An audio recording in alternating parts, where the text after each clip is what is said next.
بسم اللہ الرحمن الرحیم۔ السلام علیکم ناظرین۔ اسلام آباد کا پرانا نام راج شاہی تھا۔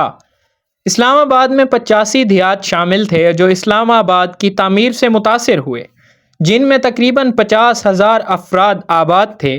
شکر پڑیاں بھی ان میں سے ایک گاؤں تھا۔ یہاں 200 سے زائد گھر تھے جو بالکل اس جگہ پر تھے جہاں آج لوک ورثہ موجود ہے۔ لوک ورثہ کے پیچھے پہاڑی پر اس گاؤں کے آثار آج بھی جنگل میں بکھرے پڑے ہیں۔ 85 دیہات کی 45,000 ایکڑ زمین جب CDA نے حاصل کی تو متاثرین میں اس وقت 16 کروڑ روپے تقسیم کیے گئے، جبکہ انہیں ملتان، ساہیوال، وہاڑی، جنگ اور سندھ کے گدو بیراج میں کاشت کے لیے 90,000 ایکڑ زمین بھی الاٹ کی گئی، جس کے لیے 36,000 پرمٹ جاری کیے گئے۔ ان میں سے جو بڑے گاؤں تھے ان میں کٹاریاں بھی شامل تھا جو موجودہ شاہراہ دستور اور وزارت خارجہ کی جگہ آباد تھا۔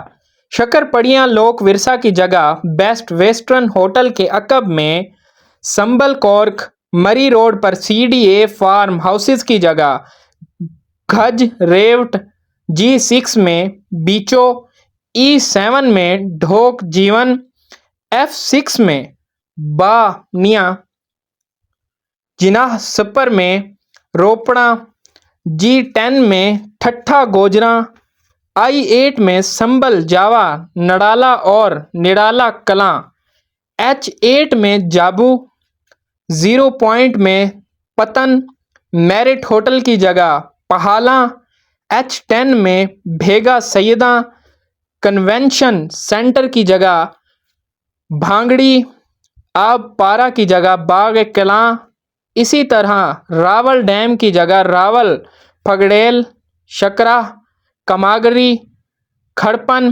اور مچھریلا نامی گاؤں بستے تھے۔ فیصل آباد کی جگہ ٹیمبا اور اس کے پیچھے پہاڑی پر کلنجر نام کی بستی تھی۔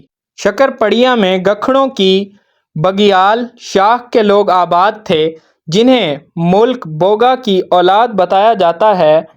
گکھڑوں نے پوٹھوہار پر 750 سال حکمرانی کی ہے۔